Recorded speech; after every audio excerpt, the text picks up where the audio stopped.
always prides himself in being very aggressive. One of the reasons he didn't fit with Rekkles.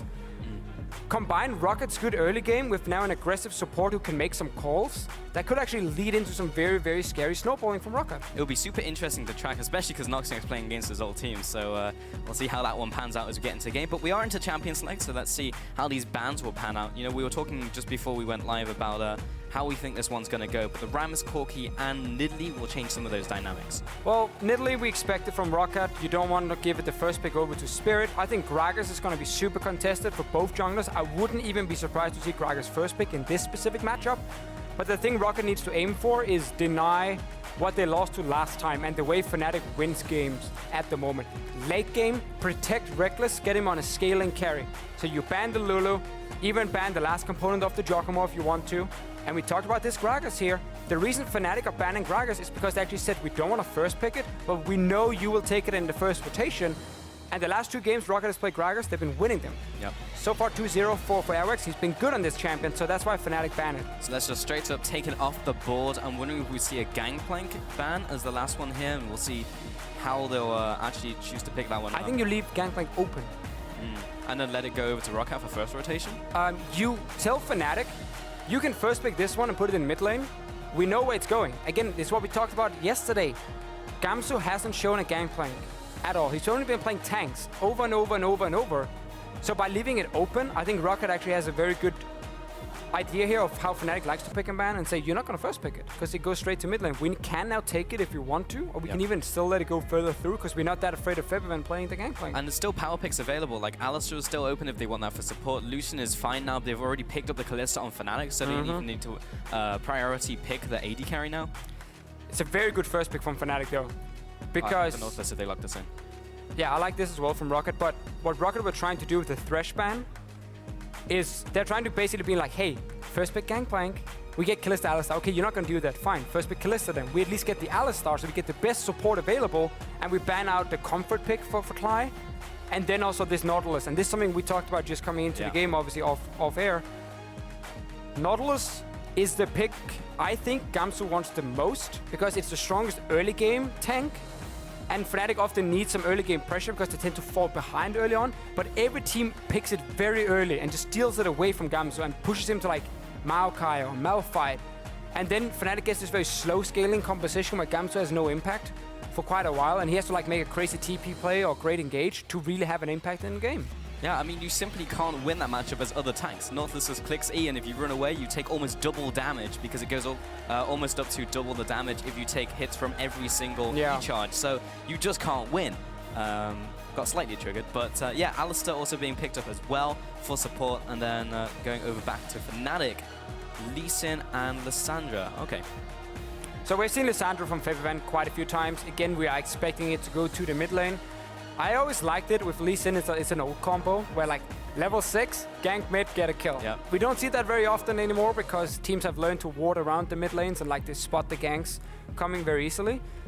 But it has still been a good pick for Febiven because again, it gives Fnatic some early game tempo where the rest of the team always falls behind. Like Rekkles has to farm up for late game on a late game carry. Gamsu needs to farm up on a tank.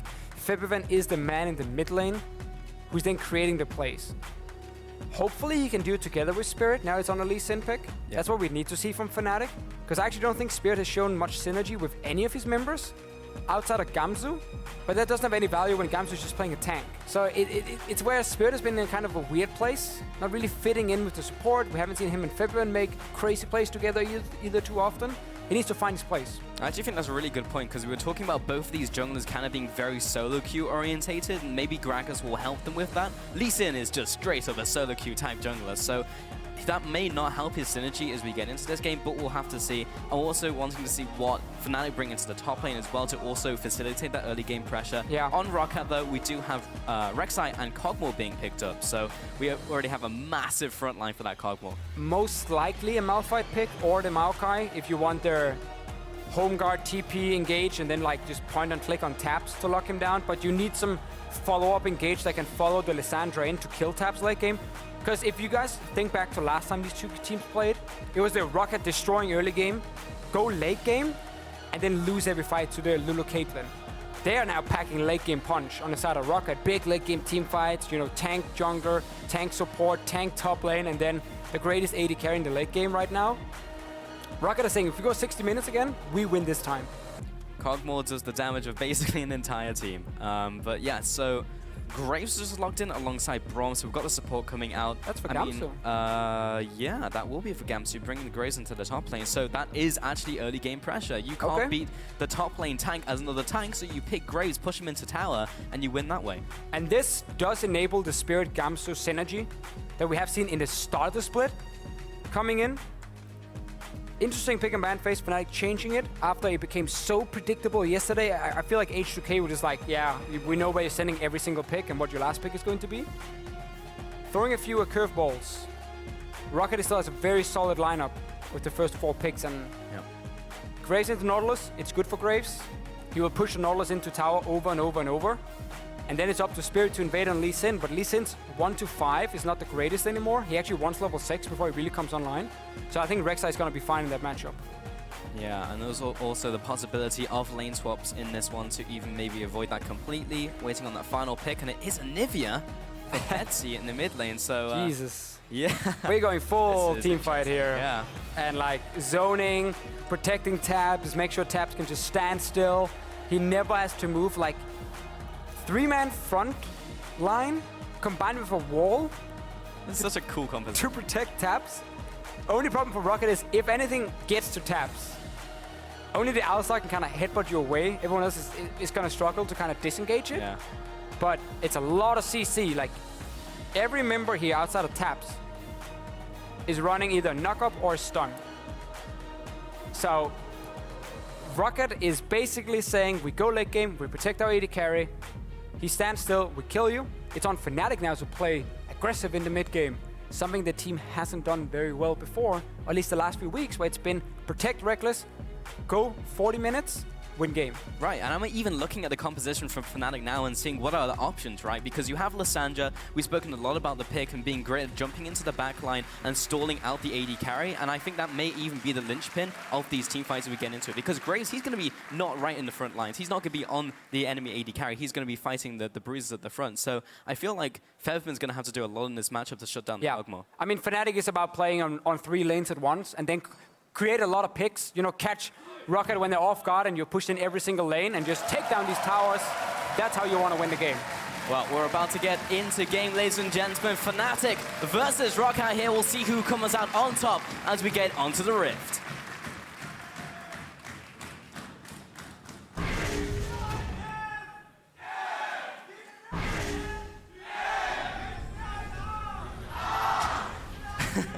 Lots of crowd chants coming out here in the studio, getting behind the teams.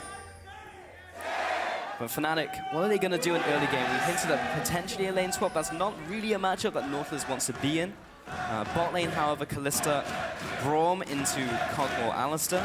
The tricky thing is also lane swapping on Graves is actually not that effective because he's super fast at killing tower. He's way faster than Nautilus when it comes to killing tower because he can stand at short range with the shotgun, get every hit on the tower. So he does do really well in lane swaps because he's often 5-6 seconds faster than the other team at taking down the first tower, and then you have more tempo to go for next one. So I think standard lanes for Roccat might happen here, also just like to try and actually slow down the game a little bit. Lane swaps tend to speed them up in the sense that it opens up the map a lot. And you're also playing against double teleport. Remember what G2 did earlier today, where we saw Perks just be like, oh, you guys are pushing a side lane with no tower, instant TP down and kill you. Roccat though, I mean, they can basically decide, do we want to just play it safe, take standard, or take lane swap, push on these towers, don't have the Gamsu pushing in lane. It's what they're choosing. I think they definitely could have gone standard lanes as well, if needed. It's mainly the Fredy into Graves or Fredy into Gamsu matchup. I mean, I definitely feel like this is a game that's going to go on for a while as well. And I kind of wonder who that's going to benefit, because Fnatic have gotten a lot of their victories from going late game, getting really good team fighting, coordinating in that way. Kind of the same for Roccat in some ways. I just saw Noxiak actually push away Gamsu from the top side of the map there. Look at Keystones.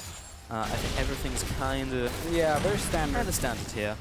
Further battle for Graves, of course, in the top lane. No real surprise. Windspeaker's blessing for the Alistar. Exactly. Bond of Stone for Braum. and then Thunderlords in the mid lane. Yeah, like that's one of the changes, I guess, in terms of what people had at the start of the split for top lane Graves or even jungle Graves. People were going for the Thunderlords for the instant burst, but then people realized you can stack up further extremely quickly with Q, so... I want to highlight what Roccat is doing here in this swap. You guys saw even Noxiak use Q on the wave, and Tabzz were constantly spamming it. And Fredy only did one camp, and then he helped with the red buff, and then he walked over to join the team. So because they know Graves is faster at pushing, the way to make up, you know, for lost time is by instant rushing in with your top lane as well, and just have him join very quickly and take down the tower equally as fast as Fnatic are doing. So they don't want to risk Fnatic getting super far ahead in the swap. Second wave or third wave is coming in anyway, so it's well timed with the minions. Now you are dead even in time, and you just want these minions to die. So I like that little adaptation for Roccat. We still see teams take their time, you know, do like 4 camps with your jungle top laner, then you go up to you slow push in the wave, but then against the Graves you would have fallen behind in how fast you could take down tower. So very good bounce as well for Fredy. Yeah, actually another wave here for Fnatic, so they're going to be slightly behind, but I don't think it's really going to matter too much, as we already have the recalls in from Roccat as they head into the bottom lane. Jungles are just swapping up their camps right now, so not too much to mention there. Of course, the mid lane, not really much happens, and that's basically a farming matchup anyway until forever. It's going to be so much about Febiven making plays with teleport, jumping into side lane later. We talked about the way Fnatic wants to play that composition. Graves one lane, Febiven in the opposite side lane, Rekkles sits in mid lane and clears, or eventually actually you're going to swap, you're going to keep Rekkles in side lane first, I guess, technically to push it out, and then you're going to put him mid when he can start wave playing very easily with Hurricane and Blade, and he just keeps pressure mid, and then you have double TP side lanes, and it's just very effective 1-3-1. Roccat is pure team fighting, like 5-on-5. You don't have anyone you want to put in a side lane other than the Nautilus because it's teleport, and then the Rek'sai. Yeah. And that's the standout thing for Roccat and how they like to draft. Airwaks is the jungler I see split push the most. And it's mainly on Rek'sai. So they use him to like kind of cover that non-TP lane. Rek'sai just can't touch the Lissandra. Can't really touch the Graves as well once he gets a few items. So Airwaks can clear the wave, but he can't really pressure that side lane. He'll get tanky enough where he'll just be a brick wall, but he won't even be able to absorb most of the farm as well, because he will be constantly pushed into the tower, so he's not going to get the consistent... Oh, Noxiak. Noxiak in the middle lane, only level 2 here, and that's going to be the flash out of the headbutt there. So actually gets the flash away. Top lane Gamsu may not be so lucky. Throws out the Q real quick, but Fredy will follow the dredge line. This could very well be a kill. They're slowly killing him, but Spirit's actually coming out there. First blood goes over to Fredy, and now in this 1v2, he should be good to go. Was thinking about going in with the resonating strike there, but decides better of it. First blood to Roccat. And I know it's very easy now. Oh, let's talk about it after, because Febiven is going to kill Fredy. He's looking for bloods, and Fredy, not much he can do. He's going to be sinking to the bottom of the ocean there, and a kill traded in return. So quite a few things happened. Febiven used his claw because he wanted to push the wave and then recall and use his TP back to lane to get a good recall and then try and pressure Betsy to lose minions when he went back to base. That's why he had to flash after using it. But then top lane, it's very easy now to go, oh, Gamsu gave first blood. What a bad play by him. No, this is on Fnatic. Because Fnatic after the lane swap are looking at Fredy freeze the wave up on top, as we always see, because you bounce the wave when you kill a tier 1 tower. You never send your top laner to that lane, ever. You send your top laner, who's the weakest member right now, to the lane where the minions are pushing towards him. So you actually keep him bot side when he kills tower. He farms a little bit, then he recalls and he goes top and joins your team, and you take another tower and he gets that wave as well and the tower goal. Fnatic did the opposite. They told Gamsu to recall, sent him top lane where Fredy was freezing the wave, so he has to overextend with no tower. Of course Airwaks shows up and kills him in the gank. Like, that's not on Gamsu, this is on Fnatic. With very poor lane assignments after the lane swap, and a mistake we saw from teams last year. Not an acceptable mistake anymore, because you know the gank is going to happen. You know he's going to die because he's overextended trying to push out the wave. The knock-on effect of that now is that Gamsu is in that 1-on-1 still. Freddy's going to hit 6 before him, even have more gank pressure in that lane, and Airwaks will be hitting 6 at around the same time because he's basically just been farming the jungle. So they can just put more and more pressure on him, and there's no way they can really clear out those tunnels, so he's always going to have pressure within that size of the map. Airwaks is even there right now. Because Airwaks wants to secure Fredy, and wants to make sure Fredy can push out the wave, so there's no freeze happening for Gamsu. They're basically saying, Gamsu, you're not going to get anything here. This wave is going to get all the way into your tower, minions are going to die, you're going to try and last hit them, and then it's going to start normally, even out, and then just very, very slowly push back towards Fredy. Once he's done pushing out this wave, Gamsu's not going to sit here and freeze like 2 or 3 waves and deny Fredy any farm. is just slowly going to build up a big wave for him. So Roccat is doing everything to deny him. Febiven's going in though. Trying to make a play in the mid lane. Spirit's only level 5. The flash comes out, but the follow of the ultimate in from Febiven might be enough. He drops into egg form, and Febiven's out of mana, out of health. And Spirit, does he quite have the damage? I'm not sure about level 6. That's a lot of damage in return. Misses the flash thrust. That actually would have been enough damage for him with the Glacial Storm. Oh, so close. He was right next to him. He just stepped a little bit to the side from Spirit. So Fnatic again are putting more focus on Rekkles and Febiven than Gamsu. But they're picking Gamsu champion where he wants to do well early to have pressure in lane. Noxiak will be able to escape, will just take a lot of damage. Yeah, a lot of damage. You saw them walking past him. I'm not entirely sure if Fnatic would have even checked the bush, but he would play it safe, because if they did, then he would have been dead for sure, being only level 3 against a just turning level 6 Rekkles and a level 4 Klaj. But Noxiak is good. I saw him struggling, trying to get in range for the headbutt onto that minion. The eternal struggle of Alistar. And look for Airwaks now to stay around his top side again, because Gamsu now has a wave that's close to his tower. Airwaks might even try and be sneaky and get it all the way pushed in. But Gamsu with their Graves, unless you stand right next to the minion to last hit it, you will hit other minions. And that means it is going to build up a big wave. Gamsu will catch up in farm, but then once that big wave gets to Fredy, he will obviously then get ahead in farm again, because it's going to be a lot of minions now building up here, coming towards Fredy on his side. And then you can gank Gamsu again, because he's going to overextend one more time, pushing it out. We mentioned in Champion Select, or just before, about potential synergy between Spirit and Gamsu that we haven't really seen since week 1. Gonna hold our thought as Airwaks may be caught out here, as we can drag in Klaj with the Fate's Call from out there for a bit of CC, trying to get that concussive blows down. But great disengage in from Noxiak and Betsy roaming from the mid lane. Spirit goes extremely deep as the flash comes out from Noxiak. He was hoping maybe they had some CC to layer on top of Spirit as he went into that tower, but Betsy had just used his flash thrust and he was out of mana. Noxiak definitely didn't expect Spirit to follow. He could actually have queued him instantly. I think he had it ready, just checking over on my screen. Yeah, he had it ready. Pulverize? Yeah, with Spirit on the tower, just knock him up instantly. But don't think he expected Spirit to follow him all the way. No one expected Lee Sin to jump from the tower at 9 minutes. Instead though, Fnatic, because they have put all their focus on the bottom side of the map, so again, sacrificing your top laner, it does give you Dragon, so you get some reward from it. But it means this Graves pick will just lack a lot of impact. Like, you pick him to bully that lane, to push it into tower, to have early pressure. And that gets denied for him, and he's now basically always just gonna sit and catch waves. As long as Fnatic can get kills on the bottom side, it can pay off. So far, it's been a Dragon. And that was the scary thing, honestly. After that, 1, the first blood onto Gamsu, and 2, like, that's what we were expecting. Spirit to have that synergy with Gamsu, constantly pushing the wave. If anyone tries to contest him, Spirit's there to counter gang, and they win the 2v2. Because they should. They have more damage. They should be able to outplay them, but that's just not what happened. Kog'maw, one of the best AD carries at clearing out wards with his W. Way better than Great Jhin. skill to have. Yeah. Jhin is just the most depressing one, because you get to 1 hit left in it, and it's just like, well, gotta reload. And you waste your crit on a stupid ward. You'll be able to crit wards, by the way. Still like double damage with it? Yeah, that would be sick. That would be. Either way, Gamsu's going to be pushing up the top lane. Fredy, he's optimizing the way he's getting back to lane with the dredge line, sick mechanics. Save like almost no time, but it's fine. Gagging mid. He's speed running top lane and looking for another gang on the mid lane, and Betsy does not have his passive, and he's just going to go straight down with the Ring of Frost coming out from Febiven. Hey, that's what you said in Champ Select, man. You come mid lane with both your ultimates, and the mid lane's probably dead. Hey, it's an old play, and it still works, apparently, because Roccat right now, and funny enough, I said the reason it didn't work anymore is because teams have learned to ward around mid lane. Roccat, and this is strange, because they normally love to play around Betsy. Secure Betsy with pink wards, you know, make sure he can farm. They've kind of left him out to dry in this one, at least on the top side of the map. So second gank from Spirit now onto Betsy. Second one gave the kill, first one did not, but at least forced the summoner that was gone for this one. Roccat needs to respect that around mid lane with the ward. Well, Airwaks needs to respect Klaj being thrown at him. He'll jump over the wall with a pre-set up tunnel, and he is good to go. And that mid lane will be pushed in here. Fnatic just trying to make a rotational play happen. And we're going to see that smooth gank onto mid lane. Yeah, absolutely zero vision on top side. So even though Betsy does connect a stun, Febiven has already queued up his ulti, and it's enough to just kill Anivia. Nothing she can do. And this is Roccat as a team kind of leaving Betsy on an island, but also, yeah, even like almost doesn't matter where Betsy was hovering in the lane, because he was towards the bottom side. Yeah.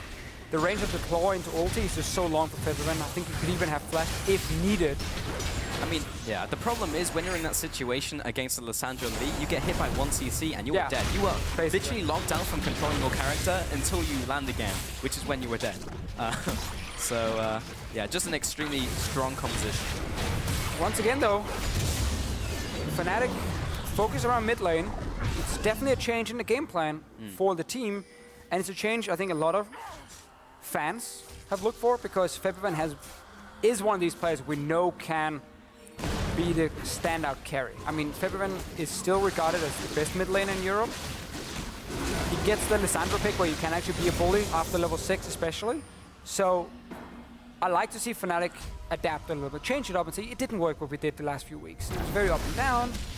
Get more early game pressure, early game focus or mid game focus composition, Kalista, Graves, Lissandra. And be aggressive in the way you're ganking. Play more with your team if you're Spirit than just farm. I like the ganking Spirit a lot more. I liked his Gragas yesterday. Definitely seems like he's going further and further away from the LPL Spirit, with just like I have to solo carry every game, and more like I need to now help my team. Which is great because he's on Lee Sin as well. We were questioning that in the draft. But yeah, I really like this draft from Fnatic, and I just need to see them be more proactive, which they're doing right now. We have a 3-man invade in the bottom side. Rek'sai is pushing the bot lane top. We'll start being able to pressure Fredy 1v1 now that they've evened out on levels and farm. In fact, Gamsu's now even ahead of Fredy because of all the farm he's been getting. Spirit just trying to get some more vision in this bottom side of the map. Betsy is being kept in mid lane from the push from Febiven. It's just all being well played by Fnatic right now. And this massive advantage Fredy had top lane, Roccat completely ignored it. Fredy kept hovering around mid and top lane over and over, allowing Gamsu to push out multiple times, and Gamsu's now hitting farm. So even if Roccat had that great advantage and Fnatic made that big mistake in the swap, Roccat has done absolutely nothing with it, and Fnatic has been rewarded for playing around mid lane and also having a strong 2v2 bot lane with the Kalista constantly pushing. Look at the river around the dragon. Double pink wards. That means Spirit can always gank from the bottom side. He knows he can always just hovering coming from the side. It means Klaj can roam from bot lane when he's getting pushed up by Rekkles on him. He can then roam through the jungle and easily, he knows the river is safe for him to always walk into. If he needs to escape, if he needs to gank that way, it's very easy for Fnatic to move around and always punish Betsy for being on a slow scaling mid laner who wants to get Rod of Ages, stack it up. Not the kind of champions Betsy's been doing well on. He's been doing a lot better when he could actually win lane.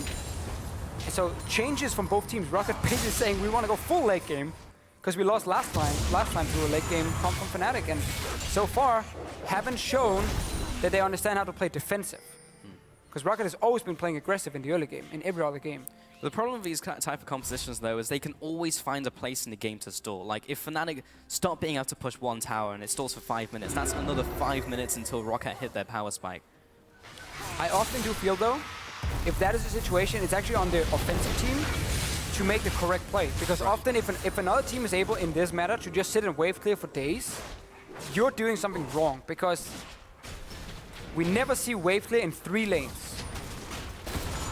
So whichever lane doesn't have the wave clear, you start playing around that lane a lot more. You push in that lane and you create a dive maybe on that lane. Or you push in the lane, then roam to the enemy jungle and you dive the Anivia who's trying to wave clear mid. You start playing around Baron. You play around Dragon a lot more. Like, Fnatic is taking early Dragon. This is now second Dragon, 15 minutes in. So Fnatic is doing the exact thing we just talked about. Instead of accepting, oh, Roccat might be able to delay the game for like 30 minutes, well, we take early Dragons now. So you have to respect the Dragon 5, that's gonna happen. Stopping you from just wave clearing for days. So I like, again, Fnatic, how after the failed lane swap, they've been adapting. Yeah. And punishing Roccat for, as we said, not understanding how to play defensive. I mean, it's a small thing as well, but second Dragon really helps with the style they're playing. Like 1-3-1, and you're constantly just hitting the tower ones, backing away. Like, you're going to grind those down way faster now. I do want to switch topic a little to item turns, because we saw the call being picked up once again by kog'maw. We're seeing this a lot from AD carries. They go back on their first back. And also the Death Stance coming in from Gamsu in the top lane as a first item. Usually seen that as a second one recently, but this is one of the first times I'm seeing it first. We've seen, so Adam did the same, Death Dance, as his first item coming in, and just like 75 raw AD is obviously very high, and then the extra sustain you get from it is very good, because again it's just purely on physical damage for you. You don't get any armor penetration, that's the downside of it, but it's still a very strong first item, gives you great wave clear on the Graves as well, with the flat AD you get from it. And the bleed effect is fairly underrated, because if you have a champion who can normally maybe burst you down in a mid-game fight, like say Anivia connecting stun into E, often kills these targets, the bleed effect is gonna keep you alive in that case, or at least give you a chance to then sustain back up, and then further, it synergizes well with the next items, because you get more, you get Steric's Gauge, so you have all these extra survivability items when you drop low, and that's where it's really good that the bleed can also stop some of that burst coming. Right, and because most of the damage that Graves does is kind of like in a caster sense. Like if he gets a Q and an ult out just before he dies, he can regen like an extra 200, 300 health. That would actually just keep him alive. So early game and throughout the game, actually quite a nice pickup. Just interesting to see it earlier and earlier on into these item builds. Noxiak maybe cutting out in the mid lane. Pops the Unbreakable will, and the rest of the team is behind him. Freddy is coming in from the top side. Rekkles drags in the support. Nice knockback from the Fate's Call. Febiven goes deep, hits the ultimate onto 4 people, but he instantly gets blown up. No one is able to touch Tabzz right now. He has this massive front line in front of him. If the kog'maw doesn't die at the start of the fight, you're going to have a bad time. Still though, 18 minutes in here, Fnatic picking the right time to fight. Noxiak was walking around in the river, kind of spotting if Fnatic were on the Rift Herald, and they catch him. Febiven had a great ulti as well, picked up another kill for himself, like he's 3-1 so far. But as you mentioned, that front line is difficult to fight against. Betsy, the zone control he can offer on this Anivia is gonna make it hard for Fnatic. But I still like the fact they took the fight, and they didn't use any teleports on it, so they can actually start playing 1-3-1 now. Betsy's actually out of mana, so just push mid now, as Fnatic is doing, because there's nothing to defend, it's an Alistar. Who cares, that's a mid tower. Yeah, the tower's already low as well, pre-set up by Fnatic with these small chip damage that they've been putting onto it over several sieges, several rotations. Also, all the kills are being laid onto Febiven as well, and he's going to be the late game alternative, or answer rather, for the kog'maw. It's a bit of a strange call from Roccat moving in, kind of warding alone, spotting Fnatic at the Rift Herald, and then the fight is on. Klaj has to be drawn in here, so like frontline is now set up in front of Tabzz, but this ulti here from Febiven is great. Forcing flashes, Betsy will take him down together with Tabzz, but Betsy is using its entire mana pool. And when you fight as Anivia early on without blue buff, you're gonna use that mana pool. Yeah. You're gonna have to go back to base then after, and that's why Fnatic could push tower right after. So again, correct move taking the fight from Fnatic. Yes, you trade 1-for-1, but the follow-up where Anivia is out of mana is where you can take a tower. So I really like the call. Still a 1-for-1 and a mid lane turret, so Fnatic do come out ahead and they're starting to open up the goal gap. And now they've denied Betsy the blue buff as well. So again, this mid-game Anivia is going to run out of mana. No Athene's completed yet. Rod of Age is still stacking. So the mana pool is really not enough for Anivia at this point. And I really like Fnatic's focus then on it. But for Roccat, it is, as you talked about, defense. You know, defense, defense, defense. Defensive ward.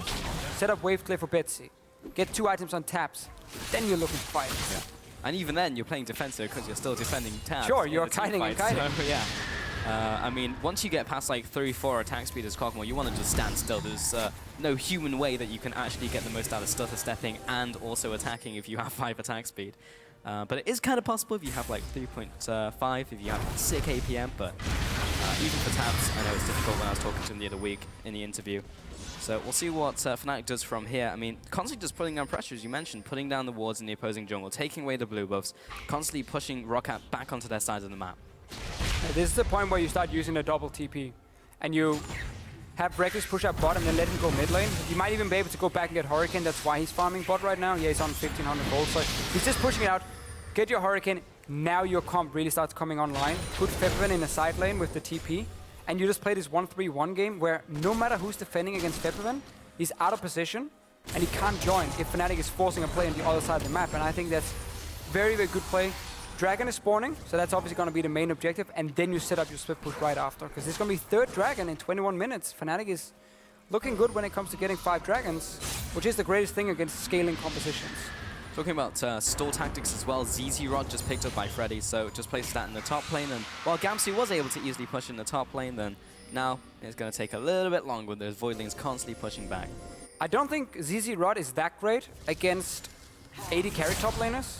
It's very easy for them to kill the portal and also just like one-shot the Voidling super quick and just move on. It's very good against tanks because they need so much time to kill that portal over and over, and they have a hard time pushing out minions. Graves is like 1 hit and a Q, and then like the wave is almost dead. And then just get to that portal and kill it. So don't think it has the same value, but Freddy obviously wants to have it for when the team fight breaks out. He wants that side lane pushing with the portals, and this is 3rd dragon coming. Roccat wants to fight though. Yeah, Noxiak is looking to try and get a range here. The smite will come out by Spirit, securing that one. The ward jump and the anchor does not connect onto Lee Sin's backside. He's a little bit too slippery for the Nautilus right here. They'll be going into the bottom side of the map before they go back into the mid lane. Gamsu popping the collateral damage, knocks him back to tower.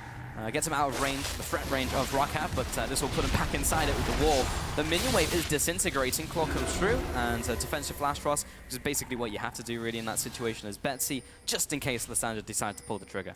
Another objective gained by Fnatic without using a summoner. Double TP is still available for this team. Gamsu walked all the way down. If Roccat really wanted to fight that one, they could have moved in so much earlier and started setting up for it. They're trying to siege mid. Wave there from Lissandra here. Hurricane completed for Kalista. You can get a few hits on it, but it's going to take a lot of time before this one is dead. And then someone has to go bot lane and clear it out for Gamsu. Top lane is pushing. Febiven can grab that one. And I just want to see Fnatic now stall for, half a minute. Get this push over. Get Betsy's mana pool gone. Or out. Whatever. And then try and play your 1-3-1. Tower does go down in the end because they sent Rekkles to clear out the wave. Interestingly enough, when you have your, you can't defend it anyway with 3. Yeah. Even though, you keep Lissandra for a wave clear, but she can't do anything here against Anivia wall. So, in my opinion, just put Febiven up there, so you have the TP at least. Because now Rekkles is gonna have to respect that he's pushing so far up alone. Roccat can force something bot side, and then Rekkles can't join. He's not going to be able to react to it, and Roccat will just be able to take this tower. Fnatic cannot fight them because of the aforementioned reasons. Fredy should have gone back already, though. As soon as he saw Rekkles push, Fredy should have recalled. He wasn't needed to take tower because he had teleport anyway, and he could just defend this one. But they sent Airwaks, so it's definitely not bad for them. It just means they can't really push further now. Yeah.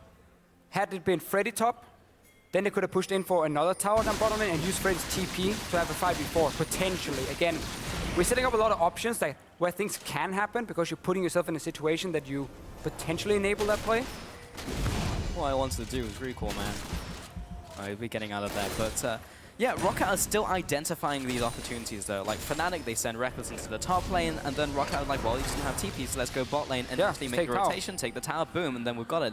And in terms of the gold difference, there's basically nothing there. It's like 500 gold and 24 minutes in the scaling composition. Right. If you surrender the mid tower anyway, let your teleport go to the side lane.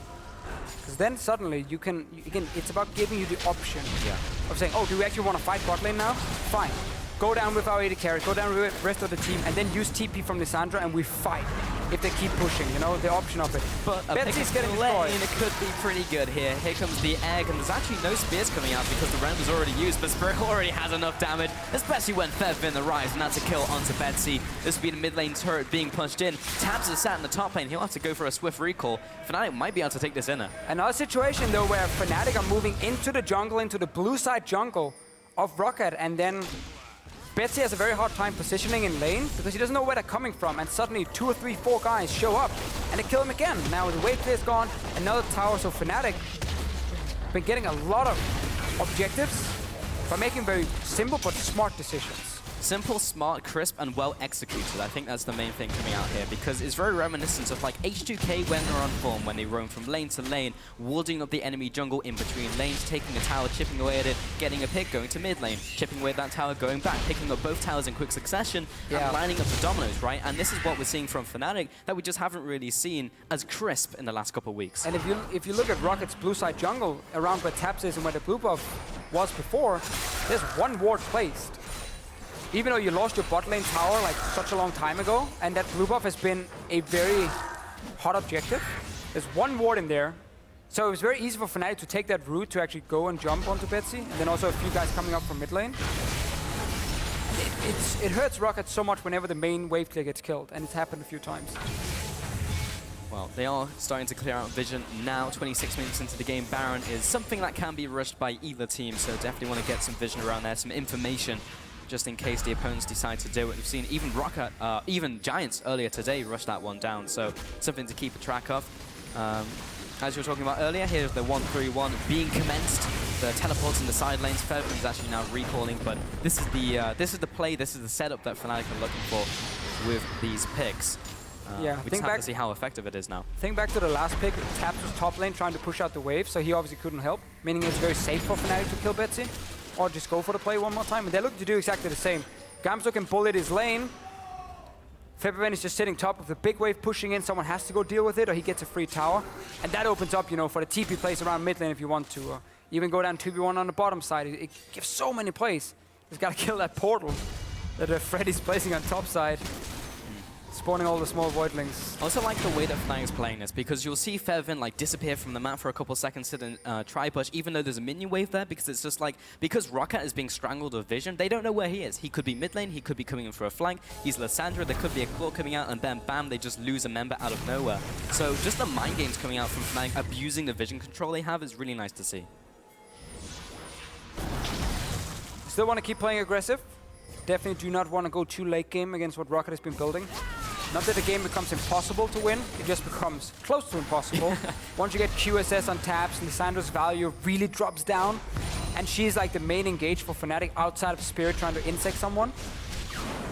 And that becomes so difficult late game with the protection, you know, QSS coming in, which is already complete now for Tabzz, so it just becomes harder and harder, but that's why these dragons have been so important. Airwaks is here now trying to steal, but again, Roccat are so late. And they're trying to go for play. Flash, dredge line, but already behind Klaj's big shield. Spirit should be surviving. He'll have to flash away. There's the kick. Doesn't quite bowling ball the Rek'sai into the Nautilus and the Alistar. They're still on retreat. Klaj is with his team, and they're just going to get out of here. So that was a dragon in exchange for Spirit's flash and ultimate, which is not the biggest deal. And Febiven's just in the mid lane, chilling, taking out a mini wave. He's fine. And one more time, the call for Roccat is fight for dragon. Stop them from taking another easy dragon. And just like the last one, they come in super late and end up just getting disengaged on Airwaks. Oh, Airwaks. Maybe caught out and he's good to go, but risky plays. Just to put it in perspective, we're 28 minutes now, dawning on the 29-minute mark. 4 dragons for Fnatic. They've been taking it from very early on in the game and on the dot. Every single that dragon spawns, and in 6 minutes from now and just under, we could actually have Aspect. It is important. It was clearly the decision for Fnatic, saying we sacrifice our top lane in the early game by keeping Kalista on bottom side so she can take early dragon with Rind. And we use that to go 5 dragons. So I'm sure if you talk to Fnatic after the game, they came in and saying like we identified one of the optimal ways to win this game was get early dragons and then start snowballing with the dragons because we knew we had stronger mid game. And it's been paying off. Also because Gamsu caught up and farmed so quickly with Freddy, even though he was so far down. It's actually really nice because Roccat with the composition, they're putting Fnatic on a timer, and then Fnatic put Roccat on a timer with dragons. So now this blue is spawning. Another blue. One deny from Betsy. Has he actually gotten the blue this game? I feel like maybe one, maybe the first donate, but since then I just feel like I just watch Gamsu. He's just in the jungle taking away the blue buffs. Over and over, Fnatic was invading in. Did a good job fighting around their Anivia when she was out of mana or pushing in her lanes. Always the annoying thing, because you gotta use that mana to clear out the waves. Fnatic is gonna push up mid, get Baron control. At this point, you're 30 minutes in. You have Kalista. Baron is very easy to take down for you. You just gotta get that deep vision behind the Baron pit first, and that's what Fnatic is setting up now. And then if you force an Anivia comp, and like a comp where Tabzz is on a low mobility AD carry to face check towards you, oh, then getting the flanks are so easy for Lee Sin and Lissandra. Problem is still that QSS. Febiven has to go in and ult himself just to kind of zone and buy time and make it hard for Tabzz to find a target. And then try and single him out after. Or buy enough time for Rekkles to take down a tank. But that's difficult against Alistar, Rek'sai, and Nautilus. Like this late game for Roccat is so good. And they're only 2,000 gold behind. With this tower down, only 1,000 gold. A little bit more, 1,500 gold. Febiven is also going to trade top, so actually that evens the tower trade. But Roccat are still looking fine outside of the 4 dragons for Fnatic. That's the big problem. They gotta be able to stop number 5. For sure, and while the 1-3-1 kind of has a shelf life here from now until they get Baron, because, well, there's no more towers to take unless you get to the inhibitor towers. For Roccat still make the brute force playing down middle lane. They make the right play, but of course, as you mentioned, those towers were traded. Both inners go down. Baron is still an objective on the board, which is important. Both teams want for Roccat to stall out the game, and then Fnatic to actually stop them from stalling out the game and actually punish them. Dragon is going to be coming up in maybe 3 minutes from now, which is something that Roccat need to contest absolutely, and they've been slow to the punch every single time. Airwaks, mate, you're being hit there by Gamsu. You might have to run away. There you go. This is going to be, if Fnatic gets 5 dragons, it's going to be the earliest we have seen so far in the split. 2 other games had 5 dragons, and that was like over 40 minutes. They got it. So with Fnatic getting so many early ones. So Roccat, I mean, they're making the call now. Only issue is that Fnatic technically can bait you into stopping the dragon and then have members already starting a Baron. Because you're investing all 5, to stop the dragon. And if Fnatic is just around the mid lane, forcing you to go into dragon, they can rush the Baron. Or once you start the dragon, they rush to the Baron. Like, you can trade it. You have dragon 4 anyway, you just take the next one and you get a Baron before it with the Kalista. So it's funny with all these trades that can happen. Dragon 145. Rocket is around Baron. Oh man. They're just gonna rush down. Gamsu is pushing ass teleport. Febiven is coming in. This is super risky and not a great call in my opinion. But they carry on with it. Tabzz is wearing off of his W. He's now down in DPS, and this will be coming back up again. Spirit's gonna have to come out for the steal to make it happen, and he comes over the wall and actually gets it. Now with Gamsu heading into the pit, this is a bloodbath for both teams. We just have to see who emerges out on top after this brawl. Noxiak's gonna be falling here. Spirit, Febiven, Klaj all die, and Rekkles is trying to cat around. That's the quadra kill coming out for Tabzz, looking to kill the entire team. He finally gets shut down, and Fredy and Airwaks trying to take out Gamsu. But Graves, he's got all this damage. He's ticking down the blink. And finally, Airwaks finishes off the fight. The last man standing after that fight is Airwaks. So Roccat saw Gamsu pushing on bottom and saying it's too late to go stop him right now without giving up some of the Baron pressure. Let's start the Baron. If Fnatic shows up, we can fight them. We want a team fight. We are the team fighting team right now. Baron ends up actually going all the way down and Spirit steals it. Then the fight breaks out. Febiven was teleporting in. Gamsu teleported in extremely late. He joined when the Baron was already dead. That's when he started teleporting. But still, Rocket's basically investing everything into saying we want to fight. Now let's look at death timers because Dragon is alive in 20 seconds. Gamsu is the last man. He's gonna respawn. Betsy is here. Freddy's there with teleport. So Roccat is gonna rush straight down towards this dragon. Because now that's the next Baron. You do not want to give up Dragon 5 at 34 minutes. Yeah, we might just get all that craziness all over again in a couple of seconds here to this show. 3 seconds remaining on that dragon. It is now spawning, just coming around the pit there, and is now spawned. Airwaks has started it. I'm not sure if he entirely wanted to, but now Tabzz not activating his W just yet. Fnatic around the area, Spirit looking for maybe another miracle steal. Betsy in the mid lane, actually finding it hard to rotate to his team, just in case Fnatic decide to cut them off in the rotation. Now Noxiak is still zoning, so is Fredy. Klaj coming in here, trying to get that smite in range, but they'll go for the full-blown fight with the Fate's Call coming down onto Tabzz, but now he's completely untouched. People need to start cutting away from him, but great ultimate in there by Spirit to zone him away. M from Roccat is so low, and that is Aspect out for Fnatic, chasing down Airwaks. He's still in range of the kick. He'll follow through. Nice knock-up as he comes in there, but Airwaks just trying to delay the time on Fnatic. Spirit will take him down eventually, but it will take some time. That's all Airwaks is looking for. So what a team fight again here. Fnatic ends up winning it. A big part of that fight was actually a change that happened to Lee Sin some time ago, where if he kicks a big, beefy tank, it does extra damage. He kicked Fredy right in the face of Tabzz, and Tabzz took 50% of the HP, instantly gone from kicking in a tank. So great fight there for Spirit, and they're going in again. Febiven jumps in with the glacial path. There comes the W. Everyone's being locked down. Tabzz already taken out by Rekkles and Gamsu combined.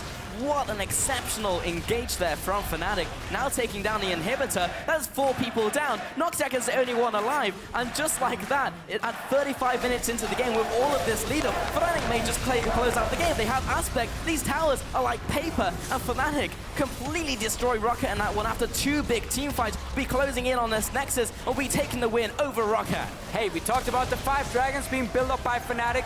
Roccat couldn't